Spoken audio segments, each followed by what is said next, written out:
Hello and welcome to episode 17 of Lost in Chronologically Lost, where for some reason all the actors look a little different and their hairstyles are suddenly better. Wonder why that could be. Definitely couldn't have to do with the months break between filming the pilot and the actual television series. Well, I, for one, actually really enjoyed these episodes, which you did not expect. Right, because I did not enjoy these episodes. And maybe it is just because it is my third time through, and the stakes are just so low at this point that I'm not really feeling it. But I'm gonna guess your reason is you liked all the character introductions, interactions, the build up there that you hadn't seen yet. Yeah, pretty much. But there's a bit more than that, but we'll get to it. But yeah, like I said, the first couple episodes on the island, I don't know if it was just one episode originally, but for a while it was just, so plot necessary stuff. It was all, we're crashed, we going through all the luggage, and it was a little Spartan in terms of actual character interactions, and now we started to get it, and I found it to be good character establishing stuff. But I think the interesting thing was I didn't realize I would enjoy this, but after spending so long in people's flashbacks, it felt like I suddenly got their character arcs being brought to a resolution. Like Kate, for example. Kate, we spent so much time with her, being a criminal on the run, and that was good, but that didn't actually get to an end, and now we finally got that, going somewhere, which was great, except it's ironic because this is supposed to be the start of their character arcs, not the end. Well, it is good that it fits well then, because it means that ultimately it all tied together and did the job flashbacks are supposed to do. Yeah. Or Locke, you know how much I was waiting for Locke to become a badass. Instant, don't worry about it. So it felt like everything the flashbacks were building up to is actually happening. That is true. That's very true. So where do we begin with these episodes? I think it started with Hurley and Jack talking about the Marshal. By the way, do we actually know the Marshal's name? Yeah, it is Edward Mars. I had no idea, honestly. Yeah, I know. In my notes, I just have him as the Marshal. Yeah. I'm going to keep calling him that. Right. So yeah, they're doing some makeshift surgery on the Marshal, and Hurley is helping by passing out during it because he's not good with blood. Yeah. Which I just have to say, weak people who are bad with blood are weak. Come at me in the comments. I don't care. I'll drink your blood. Anyway. Okay. Well, let's not go that far. Anyway, Jack pulls the thing out of the Marshal's stomach, and it was way less deep in him than I thought.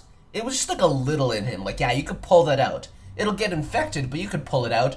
I had the impression it was going straight deep into his stomach, and I was surprised he was still alive, and now it makes more sense. Yeah, I also think maybe that's just how deep they could get it on the whatever fake body cover they wrapped around the actor to put it in. Yeah. So the hiking party is examining the polar bear that Sawyer shot, and Kate is like, "Where'd you get a fucking gun, bro?" He's like, took it off of a dead man, obviously. Yeah, except he's not quite dead yet. It's like, guy had a gun and he had a clip-on badge. Obviously, it was a Marshal, and I mean, he did save their asses from a bear, so it's I don't think that you can argue it was wrong to take it for safety, but at this point I expected it to create a bunch of drama of the gun being dangerous and who they can trust to hold it, which it did. Right. And Sayid also now starts thinking that Sawyer was the prisoner on the plane. Because I'm just my only. I mean, he wasn't the prisoner, but he was a criminal. My only reaction here was, they are setting up the twist that it is Kate, and honestly, in general, it would have been a great twist if I didn't already obviously know. I think if you have a bunch of people stuck on the island and you need to give things a little more tension than just surviving, I think having one of them be secretly a criminal and then revealing it was the main girl all along is a good thing to do with your plot. Yeah, it's interesting. And we also have Kate pretending not to know how to use a gun and getting Saeed to explain how to disassemble it. And Sawyer being really creepily flirty with Kate, which is just I'm like, I remember. I'm like, oh, right, this is why I also don't like the beginning of the show, because there's so much of this. Every one of these moments, all I think is, they're setting up the love triangle. And every time I'm just like, Kate, just go be with Jack. Like, it's good. Yeah, especially because I've not gotten that much of Kate and Jack interacting. Like even back in the 70s arc. Like if Kate and Jack is such a thing, give me more of it. Oh, you'll get it. So back with Jack, the Marshal wakes up and is all super, like, crazy, trying to be... Where is she? Yeah, where is she? But obviously, it's Kate. It just says, where is she? And then it immediately cuts to Kate. So I'm like... I wonder if I would have realized. They weren't even being subtle with their twist in the first place. Yeah.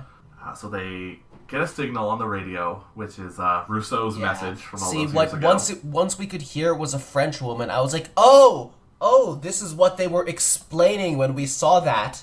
Right, exactly. And, obviously I'm pretty sure the woman doing the voice for this is not who will ultimately be, Rousseau. Ridiculous. So here, Shannon actually is useful because she is able to translate the message. She was so almost useless, but then managed to pull through. And it's basically some super vague warning, which we now know is about the smoke monster. And also like a cry for help, because it's like, shit. If this message never found anyone, I doubt their radio is gonna. Exactly, yeah, because it's been on a loop for 16 years, so they all realize that they're pretty fucked. So back with Jack, the Marshal says that Kate is dangerous, and Jack finds the mugshot. See, whatever. I'm just not sure if the Marshal understands that they're on a deserted island, but I just think trying to do something about Kate being a criminal, it shouldn't be a priority. It kind of doesn't matter, and I know that's because I like and trust Kate even though she's done bad things, but like, come on, dude, it doesn't matter at this point. I think he's still in the mindset of like, oh, we're gonna get back to civilization, but she's gonna run away to the jungle to get away at it. He has made it his life's mission to capture her, so... Yeah. But, like, I know her whole backstory. I know she's not gonna do anything wrong. Right, and we have Saeed giving another recap of the crash, which is whatever, because we saw it from 18 different angles. And, I like that, there's the thing where Charlie's like, oh, there's satellites. I can take a picture of your license plate from space. Yeah. It's like, too bad we're not wearing license plates. Like... Yeah, it was a good conversation to, like, flesh out why that won't work. And basically, satellites aren't going to see them, and, even if they did, the island moves. Yeah. So it wouldn't matter. So I really like that Saeed is the one saying, like, they can't tell everyone that because the people need hope, because, like, Saeed is... I didn't expect him to be a kind of leaderly guy, but he is, like, trying to, like, maintain everyone's hope and do the best by everyone, and there's some later scenes, too, where he's just, like... He's, like, really trying to keep everyone's spirits up, and I really like seeing him be that way. I really appreciate his presence. Yeah, he has a lot of knowledge that he can really put to use in this kind of situation. And we have probably the most awkward conversational segue of all time, where Sawyer's like, well, but what about that? Let's talk about the French message. Let's talk about that. Yes, let us all talk about this thing. What? Who talks like that? Yeah, and Saeed's just like, let's just not tell people, because what would this show be if information was shared? Oh, yeah, see, I like that Saeed is trying to maintain hope, but I also was like, gotta have all that drama of keeping secrets. I wasn't even sure that they were going to tell Jack, because I was like, Jack isn't there. Is that going to be drama? But they did. Right. So now we are actually in, like, the first real episode. That's not the pilot. And I was thinking, I was like, I'll tell you the titles of the episodes. But then I realized at a certain point, that would be a bad idea. So I'm not going to do that. Okay, I'll trust you on that. Yeah. It's, maybe when we're done in however friggin' long, you can go look them up yourself. But it would get kind of spoilery if I started saying episode title things, so I won't. So we get Hurley finding Kate's mugshot, and I think Hurley's reactions are very fun. Oh, yeah, Hurley has the most fun reactions to just anything on the show. Yeah. So Boone takes the Boone, gun during the night. You were not joking that Boone does his best but really messes up a lot. Yeah, that's his character, and they all decide to give it to Kate because she's the one they most trust. And also, which I'm like, honestly, I'm like, you know what? Yes, Yeah. I'm like, Oh, she knows how to use a gun, and has the least distrust. But to the audience, it's like, no, they're giving the gun to the criminal. Oh my god. Yeah, but also, so now that we are in this episode, wait. First, just want to mention Sawyer continuing to be racist and be calling like Saeed like Al Jazeera and Saeed just like Al Jazeera's a network. No, Charlie says Al Jazeera's a network. Even Charlie is smarter than Sawyer. You know what? Honestly, you know how I feel about Charlie. I'll put Charlie above current Sawyer. Yeah, good. It's funny that he's losing to the heroin addict. Also, so now that we are in this actual first episode, what do you think the flashbacks were for this? Oh man. Well, first off, who do you think they were about? You know what? Can we go through it a bit more to refresh myself on what happened on this episode? But first we're going to flash to the tail section. So this is a completely different thing, where the dude who had a broken leg died and is their fourth death. They're not doing well. They're having a great time. Yeah, they're doing bad. The hiking party returns and Saeed is like, "Hey, we're gonna try and collect electronics in order to." Yeah, he gives like a good inspirational speech. Like obviously Jack is being built up as the leader, but Jack he's a sad boy, and Saeed is like keeping it together for the sake of everyone. Kate does tell Jack about the French signal, and he's like, "Anything else you wanted to tell me?" Nope, that's it. And Jack goes into the plane to scavenge for medical supplies and find Sawyer. Hurley tells Jack, like, you should have told her that because Hurley is the voice of the people. You know, Charlie is helping Claire move things around using Locke's old wheelchair. And they're like whoever's like something about whoever had this isn't like they're lucky maybe.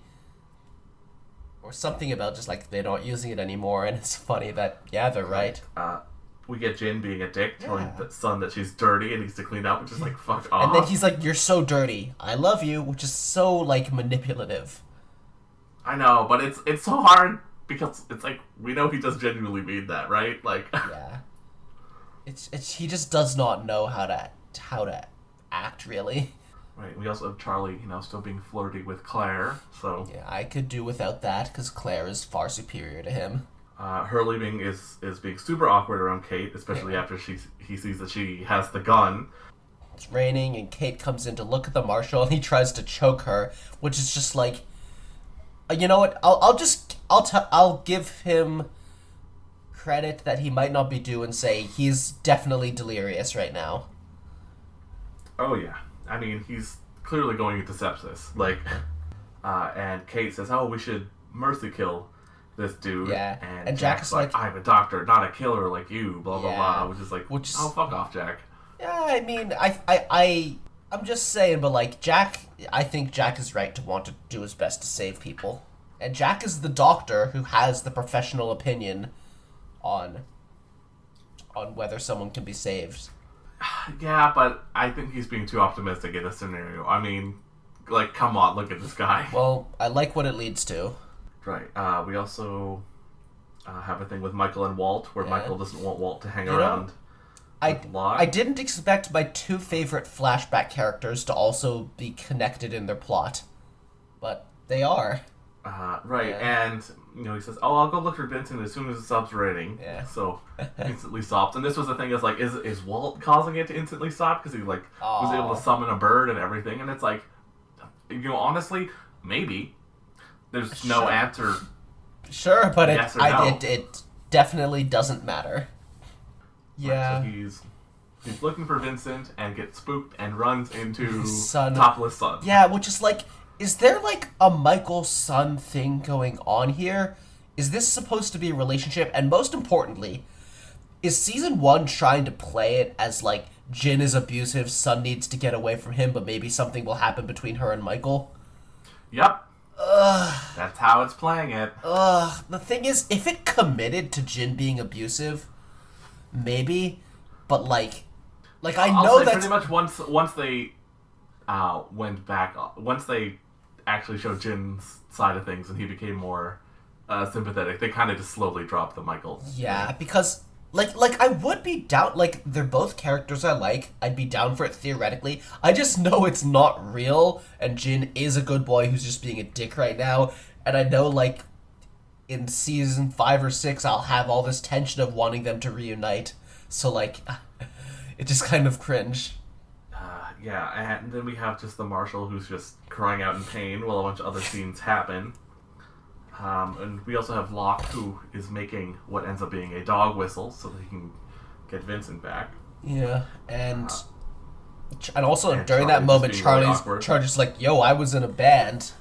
Yeah, just super awkward. And also freaking Shannon. Oh, I wish he would just die already. It's just like, come on, we're all thinking it, but you shouldn't say it. Saeed is being a good dude because he offers to help take care of him. Says like, you might not be able to save him, but he's being real. He's not just being selfish. Yeah, Sawyer and Kate have a whole scene talking about the gun and blah blah blah. Yeah, someone has to kill him, and the Marshal wants to talk to Kate, so we get that. And the favor she wanted before the crash was she wanted to make sure the guy who ratted her out got the money, which. So, I'm wondering if that's the flashback we got this episode, because I'm wondering if that's something they needed to contextualize, or if like they were just gonna mention someone turned her in without explaining it. But this did seem like a Kate episode where we would have seen some like not like the full. I don't think we would have gotten the flashback of her crime, but like maybe when she was in Australia, the situation between her and the Marshal. That is correct. This episode's flashback was of Kate in Australia at the farm.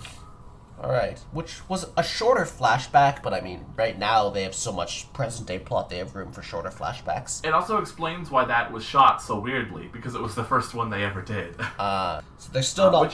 It honestly threw me, because I thought for sure, I was like, for sure Jack got the first flashback, but no, not Jack.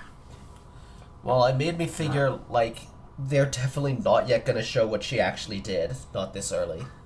Because they still want us to be suspicious of her. Exactly. And we also have Sawyer, who goes and shoots the Marshal, but he missed his heart. Yeah, so... which is like, well, it's like this tension, because Jack and Hurley is like, she had the gun, and Jack runs, but then Kate walks out, but then we hear that Sawyer did it, and it's just like, dude, you gotta let the surgeon try to save people. And Sawyer says he asked him and he wanted it, but it's like, you fucked up, Sawyer. Yeah, just... And the thing is, Jack goes in, and he's like, he's gonna take hours to bleed out, and we see Sawyer leave, and we see Sawyer, like, beat himself up on just for, like, he knows he fucked up. We see him going through that, but then we hear the screaming stop, and I'm just like, oh, did Jack just slit his throat? And I love this. I love this moment because they were all like, "You're too obsessed with saving him," and it's like you gotta learn that sometimes you just gotta mercy kill. It's not gonna work out. And they were acting like Jack can't do that, and yeah, to some extent, Jack can't do that. But it almost feels like Jack kind of proved them wrong here by like being like, "No, you fucked it up. Now, yeah, what else can I do but mercy kill him?" And he kind of proved them wrong by doing it right when they couldn't. And it also kind of feels like, so as we've seen from his flashback, Jack has an obsession with fixing things, right? Yeah. And this feels like you could construe it in a way where he was, saying, no, I can save this guy, and only when he was presented with a scenario where saving him was absolutely impossible after Sawyer had shot him in the lung, that he decides to fix Sawyer's mistake by going all the way with it, right? Yeah, but I guess, like, he is fixing that, but I also just feel like, I like the angle of it that, like, he is also, like, an actual surgeon, competent at what he does. When he does it, he's gonna do it right. Yeah, so Locke got Vincent back using the whistle. Yeah, and for a moment I was like, oh no, is this gonna make Michael and Walt's relationship more difficult? But Locke is a good dude, and he wakes up Michael and says, "You bring it to him." I'm just like, this is really nice, because I bet if you don't know Locke's a great dude, there's all this tension of, is Locke a weird, creepy old man? But then it's like, no, he's being a good dude. He's helping Michael out. Yeah. Jack talks to Kate and says their lives before the crash don't matter, which is like, well, weird that we're going to be getting flashbacks of everybody's lives before the crash then. Yeah. I'm down with the mindset of, look towards the future, not the past. Be a new person, be a good person. But also, but Lost loves looking towards the past. Yeah, so. That's a good mindset, but I also like knowing things, and I know that we already got to, know everything. Yeah, and it ends in Hurley listening to some music montage, which is... I absolutely hate this scene. I got nothing from this scene. And it's just like, oh my god, this is so early 2000s. Early 2000s shows would do this all the time. It was one of the there's a lot of reasons I stopped watching Scrubs, but one of them was literally every other episode ended like this, and it was just like, stop! You're a 22-minute sitcom. You don't need a sad montage every episode. I don't like the song. I felt the emotion, the emotion it was trying to make us feel. I got that from the actual episode itself, not this finale. Yeah, and so we have a weird thing here. So. The episodes have all been, they've been saying what days on the island it is, right? Mm-hmm. But in season 1, clearly not much really happened on day 4, because what happens on day 4 is basically the sunrise. Jack and Kate talk on that thing. They slid a webisode in here between Ethan and Jack, so they slid that in there. Oh, that's a webisode. But then which was made way in the future. And then it goes straight to nighttime with the more things. So they've really just skipped over day 4. So let's begin with a webisode here with Ethan. I thought this was just part of the episode and they're setting up Ethan.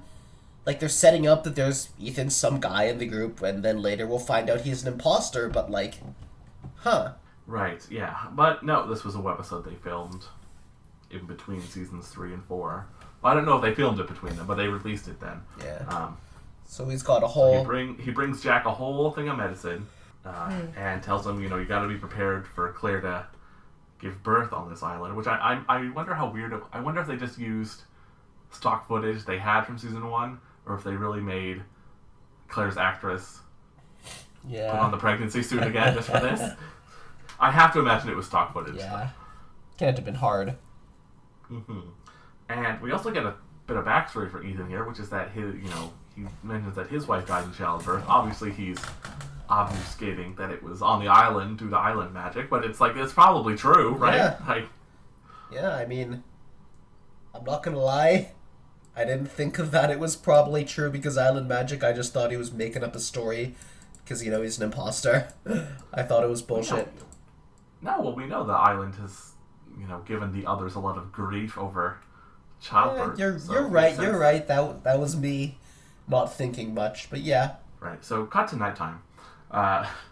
Vincent is barking, and it's like, oh, there's something in the fuselage, and it's literally just like a boar. Which this will happen in early Lost, where it'll be like, oh my god, what is this? And it's literally something that's just normal for an island. Not even the polar bears.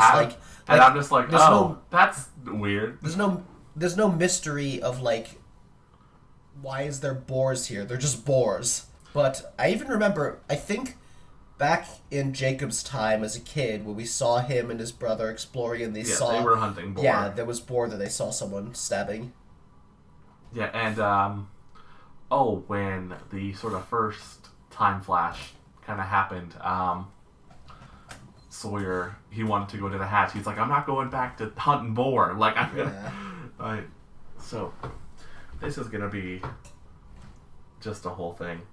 And Jack mentions wanting to burn the fuselage because signal fire. Saeed thinks that everyone has to be buried or done whatever is in line with their religion. And I think that's nice how it ties into, didn't he want, his friend Essam's body to be handled right after everything the CIA fucked him over with?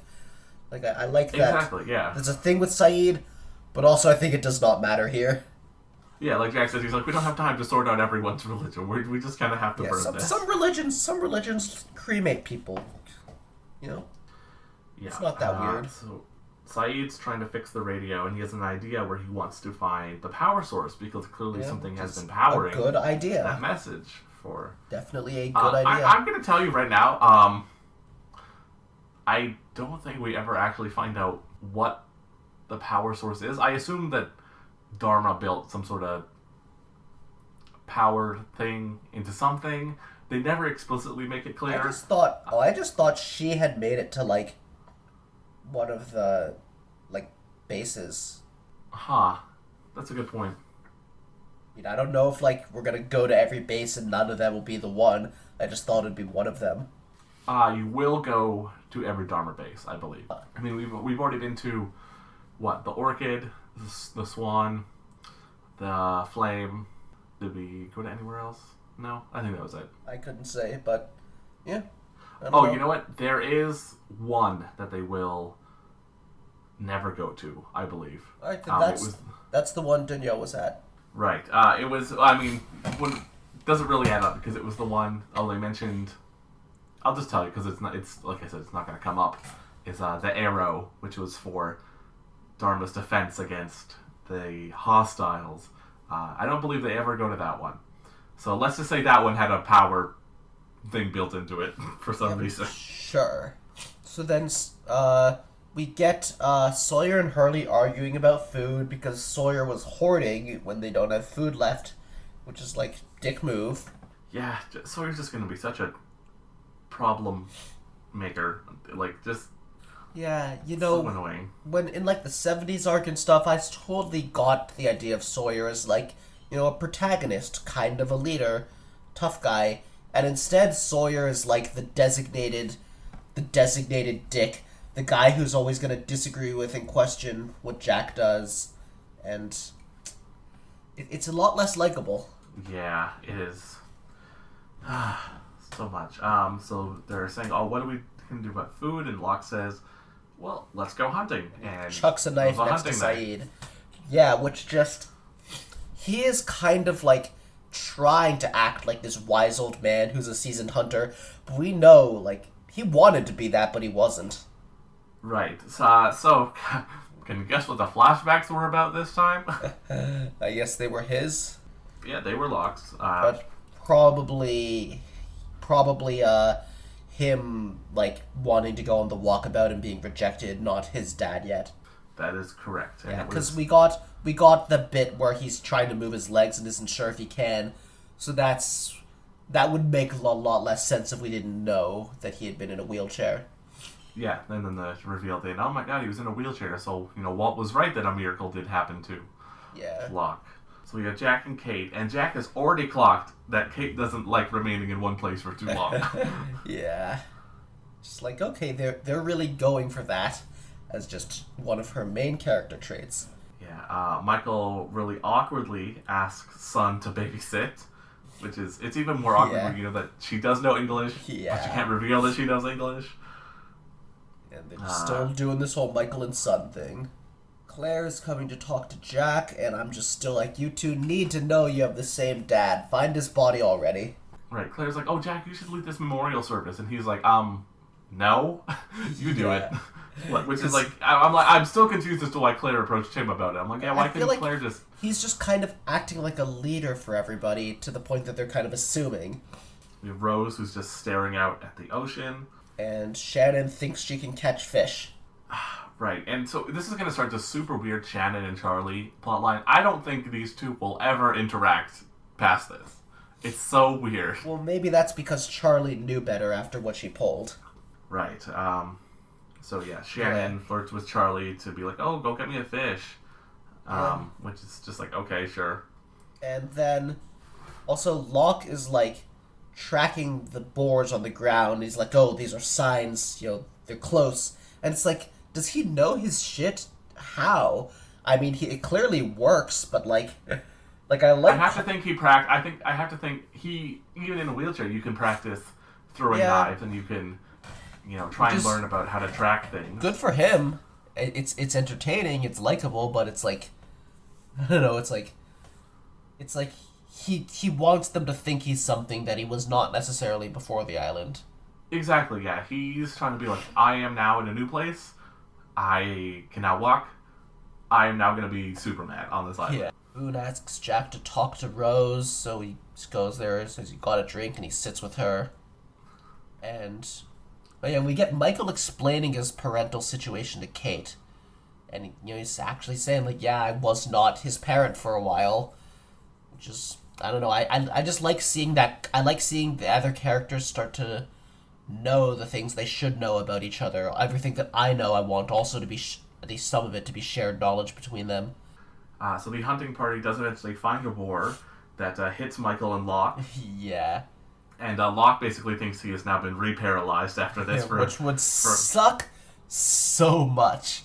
And especially, I know, could you imagine? And having to explain it to them. Yeah, and, Kate's like, oh, are you okay, Locke? And he goes, oh, I'm fine, Helen. Like... Yeah. And I don't think we know who Helen is yet, or at this point, have we seen the part of the flashback where he, like, is talking on the phone? I think it would have just come back from him talking on the phone with the... Oh, yeah. Hotline, yeah. Then Charlie... And he's like, okay, you have to come help me carry Michael back. And she's like, you can't just go hunt boar now. And don't tell me what I can't do. Yeah, because he can do anything, man. Go Locke. Yeah. But, yeah. I don't know. I don't even know how he survived, but... Charlie just got Hurley to fish for him. And they see... When Shannon tries to get Charlie to fish, it's manipulation, it's using him. But when Charlie gets Hurley to fish, they end up doing this together and having fun. Also, I have to say, they are like, what, 3 feet from shore? They're not finding any fish there. Are you serious? Yeah. Trying to poke fish with a spear is just one of those things that's like... I feel like if I was trying to survive and I had to do that, I could try for weeks and I would not get a single fish. It just seems impossible. Having seen people do this season after season on Survivor, you're not gonna get lucky just using the spear. If it's attached to a sling, like a Hawaiian sling, which is that you have it pull back on the spear to kind of shoot it out, you can catch some, even if you're a complete novice. Huh. But that requires having a sling attached to like a spear thing, and having goggles to really see the fish underwater. So yeah, I've heard. I don't know where I read it, but I've seen somewhere that like, if you're trying to spear fish, you just gotta aim with like a correction for the refraction of the water, and if you can learn the refraction right, then you can like aim precisely even without being off. But even if I had goggles and it was underwater, I just don't think I could. I don't think I could aim right at a fish fast enough. Yeah, me neither. So we have Claire, who has found Saeed's picture of Nadia. So that's nice. Good for him. And this has got to be like the initial reveal. He has someone he misses. Yeah. We see Rose tells the whole thing about how she always keeps Bernard's ring while they fly and everything. Oh, it's so sad. And, Rose tells Jack, he's like, oh, you don't have to keep your promise when you said you'd,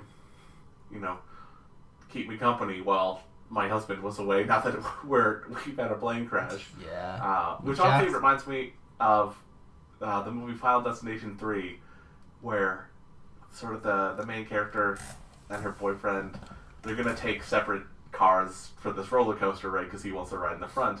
And he tells his best friend, he's like, oh, yeah, take care of her till I get back. And then he dies in the roller coaster. Yeah. And then he is trying to help her, and she's like, why are you so obsessed with me? He's like, I made a promise. And she's like, that was for 2 minutes on the ride. It does not apply now. Yeah. Well, yeah. Jack is committed anyway. Yeah, we have a quick flash to the tail section where more people have died. It looks like at least 8, maybe 9 graves at that point. Less people to feed. Yeah. Then we have Kate placing an antenna while the smoke monster is ripping up trees again for no discernible reason. She just drops the fucking thing. Just like, God. On the one hand, it's like, God damn it, but on the other hand, it's like, we know this isn't gonna fucking work. Yeah. What does it matter?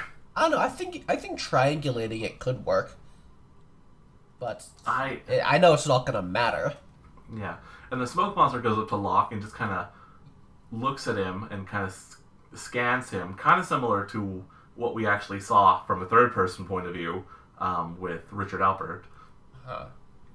Where it kind of just looks at the person's mind or whatever. I guess is it preparing itself to, I don't know, appear as his dad? I mean, it could at this point. It's hard. I'm not sure why it didn't kill him, basically. They didn't know what the fuck this thing was when they were filming it. Like, alright. Because we definitely just later cut to Locke coming back alive, and it's like, sure. Good job, well, Locke. Smoke Monster doesn't kill everyone. Yeah. So, maybe he saw that he could use Locke somehow, like how he tried to use Richard. Yeah, he keeps trying to use people who are good boys who won't be used by it. Yeah, he got really close with Richard. I mean, if Jacob hadn't beaten him up, he probably would have stabbed him. We have Sun showing that she's using some, like, aloe vera to brush her teeth, which is, like, smart. Yeah, Kate and Michael come back. Charlie brings Shannon a fish, which is Boone is like, argument between Shannon and Boone. Boone is just like, I'm sorry she's a bitch. Yeah, and he's like, it's like, the sad thing is, in your twisted little mind, you think this proves you can take care of yourself, which... It's like, and I love her as they're just sort of wandering off arguing. Her thing is like, oh, go rescue a baby bird or something. Like, Boone would fall out of a tree trying to rescue a baby bird. Oh my god, he totally would. Jack wants Rose to, give a little thing about Bernard, but she's like, my husband's not dead. Which is like, on the one hand, you're correct. Yeah. But on the other hand, that you're insane for thinking that. Yeah. But you are completely right, and I'm excited for it. Yeah, and, he even says the thing, he's like, it broke off in midair, it landed in the water, there's no way they survived. And she's like, well, they're probably thinking the same thing about us. Which makes sense. They feel like, yeah, they landed on the land. Of course they're dead. Like, yeah. So, Jack sees his dad for a moment, which is, spooky. And... Right. So here's a really confusing thing. Is they had not set up... They didn't have any idea what the hell was going on, right? As we'll see later, Jack is also basically not sleeping, and they're dehydrated. So at least for this beginning here, there's 3 possibilities for all of this, which is 1, Jack is hallucinating. 2, it actually is the ghost of Christian Shepherd. Or 3, it is the smoke monster looking like Christian Shepherd because Christian Shepherd's body is on the island, so he's in the fucking... Huh. Yeah. Right now I couldn't tell you whether it's the smoke monster or it's him because I have no idea what its goal is here. I could not tell you either, and it doesn't matter, so... At the moment, it does not have, like, a lesson to teach Jack. Like, it's not gonna give him some sage advice or anything, it's just kind of there to fuck with him. Yeah, because they have no idea what the hell they were doing. Well, Claire is reading out names, for the service, and... Charlie is doing drugs during it. But, it's nice of her. And I like that Michael... Well, before that, I should say, Locke successfully found the board and caught it. So. I accidentally skipped stuff in my notes, my bad. But yeah, Locke comes back with the boar. Also, Kate shows Saeed she fucked up and broke the thing, and Saeed just feels bad. He feels like he's lying to everyone when he says what he's even doing. Because he doesn't know how to actually be useful with this when it's not working. And... Yeah, so then Claire's giving the memorial service and Charlie's doing heroin. And I like that Michael tells Locke nice work. I like that, they're getting along. Right. Locke lies that he didn't see the smoke monster, which he obviously fucking did. Yeah, and we didn't. It had to do a close-up on his face and not show us what it actually was. Right. And he looks at his wheelchair being burned, which is nice. Yeah. Then the sort of next day, we see a woman drowning, and Jack goes to save her, but saves Boone instead, who was drowning while trying to save her. Also, Charlie doesn't swim, and it just makes me think, oh my god, that one Charlie flashback where his dad was trying to teach him to swim. God damn it. Yeah, I'm like, no, what are you talking about, Charlie? We saw the flashback. You know how to swim. It didn't matter. It didn't matter at all. No, later he will say that he can swim.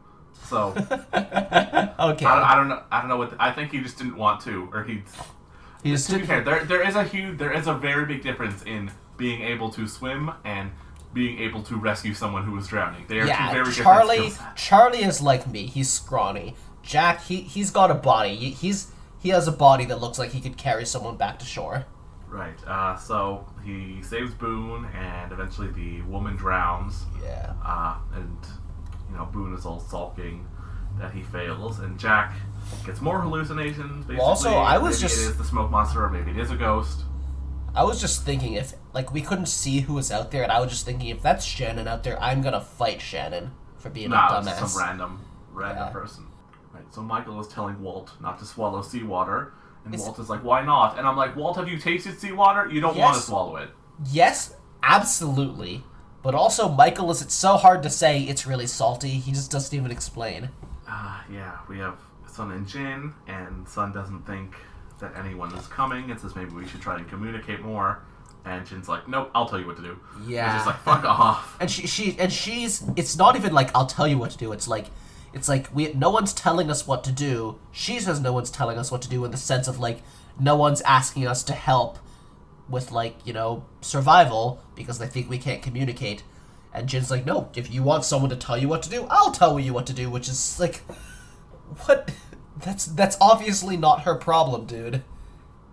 Yeah, we get Shannon and Sawyer haggling over bug spray, which is just fuck off Sawyer, but also fuck off Shannon. Yeah. We have Claire and Kate, and Claire does a "Are you a Gemini?" Which oh is my just god, fuck Claire! right Shut off. the fuck up. If you are building a new society on an island, leave astrology behind. Yeah, honestly, I found if anybody asks about, what's your, zodiac sign, if you just tell them your Chinese zodiac sign, they have no idea what the fuck to do. Oh yeah. It's like, shows what you know. No, I mean, I don't know. No, do I know? It might be somewhere in my subconscious. No, I know mine.